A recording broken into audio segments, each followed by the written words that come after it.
Hello there! Happy December! In case you don't know me, December is my month. For a lot of reasons that I think you'll probably learn throughout the month if you stick around on this channel. I love the holiday season, wrapping up a semester at school, wrapping up a year, and thinking about the future. If I'm anything in December, I'm a sentimental New Year's person. But today, I really want to do a book review. I haven't done one in so long, but I have to review this freaking book. Today we're talking about More Happy Than Not by Adam Silvera. I had a lot of expectations for this book.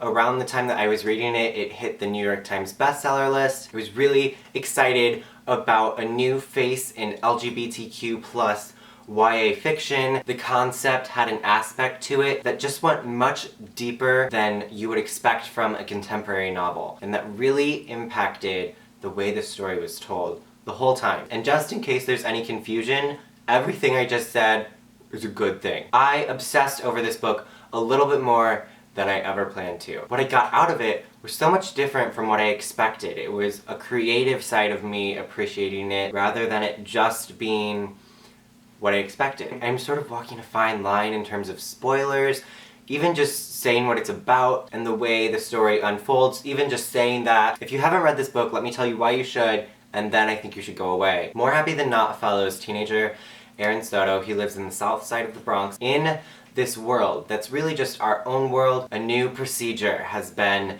introduced to them called Lateo, where you can basically have memories suppressed. Sort of a heavy thing to think about. Where do they go? How does everyone else in your life not just mention them? All of these things are addressed, but it's a very interesting and original concept, I think. So Aaron has a lot going on. He's recently lost his father. He has a really great and supportive girlfriend. From the beginning though, their relationship just seemed off, and was supposed to. At the beginning of the novel, she goes away. If I remember correctly, it was this art camp for 2 weeks maybe, but Aaron starts hanging out with this new guy. They meet, his name is Thomas, and they just click as best friends. So throughout their friendship, Genevieve, Aaron's girlfriend, is gone. Aaron starts to develop feelings for Thomas, and it happens in a way that's just very sudden. So without going beyond that point in the plot, because there's so much more to it, More Happy Than Not deals with how certain things in your life affect you emotionally, and at what point is it sort of good enough to be okay and survive. Aaron experiences a lot of really hard stuff in More Happy Than Not. And the only way to narrate a character like that is exactly the way that Adam Silvera did it.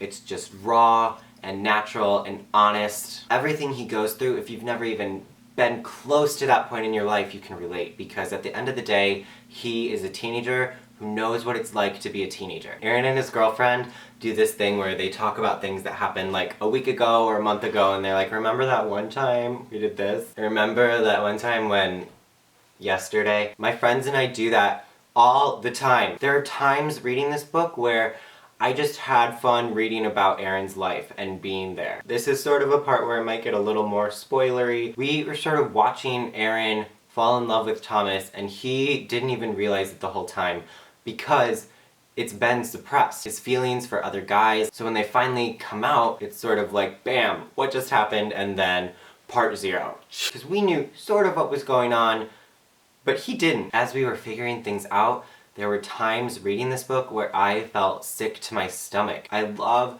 the way More Happy Than Not explored sort of the art of internal darkness. Feeling these things emotionally and always trying to do something about it and fix the bad things in your life. And when can you be more happy than not and be okay? You know, as raw and honest as the good moments in this book were, so were the bad ones, and it gets to you. And what I meant earlier by saying that I related to the way the story was told, as a person who makes things, whether I'm making short films on YouTube, Adam Silvera is making best-selling books. However, I still connected to the way that we were watching things happen and unconsciously having no idea what was going on. And then by the time you get to the end, you realize everything you've seen has been covered up by something else. If you're one of my viewers and you've seen my short film Spotless Casualty, you know I'm no stranger to the scene in the room where someone's memories are unfolding and the whole story suddenly makes sense. So as I read all of part 0 in one sitting, I felt that whole creative process. I heard the music and I was just really there with Aaron and Colin and Thomas and Genevieve, and so I'd be interested in how anyone else connected to that, because that was very personal for me, but maybe it wasn't. So if you've read More Happy Than Not, I really want to hear your thoughts on what I'm talking about. More Happy Than Not was not what I was expecting. It was very unsettling and eye-opening in all of the right ways. Adam, if this is what a debut novel looks like for you, I need to be at the top